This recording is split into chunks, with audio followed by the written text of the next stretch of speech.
शर्म आनी चाहिए। छोटे छोटे देश आतंकवाद को समझकर उन्होंने अपनी जनता की, अपनी संस्कृति की, अपनी भूमि की रक्षा की है। मैं उदाहरण दे रहा हूं, तुरंत ध्यान दीजिए।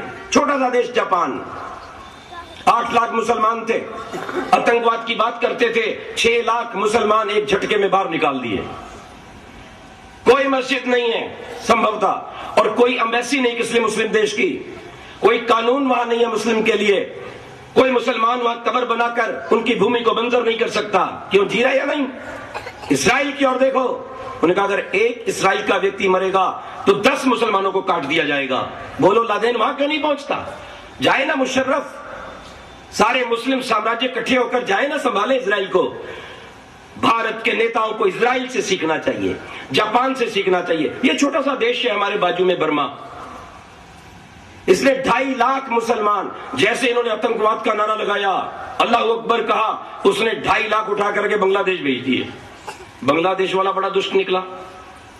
वैसे कुरान के नियम के अनुसार अगर किसी देश से इतने लोग चले जाएं तो उस दूसरे देश को इस्लामिक राज्य वाले को अपनाना चाहिए। इसने नहीं अपनाया, इसने वापस भेजा, जो नहीं गए गोलियों से भून दिया।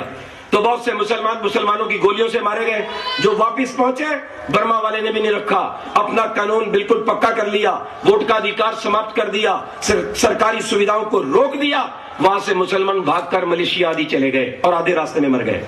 बर्मा शांत, जापान शांत। कंबोडिया को देखिए, कंबोडिया ने सब पादरे कर दिए, सब मस्जिदें तोड़ दी, हज का अधिकार समाप्त, बांगे देने का अधिकार समाप्त, कोई अलग लिपि नहीं है, याद रखना, बिल्कुल शांति। आइए आगे बढ़िए रूस की ओर।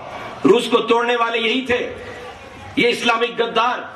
आज रूस ने अपने यहां से हजारों मस्जिदों को बुलडोजर फेर के साफ कर दिया है, अनेकों को फांसी पर लटका दिया, गोलियों से भून दिया।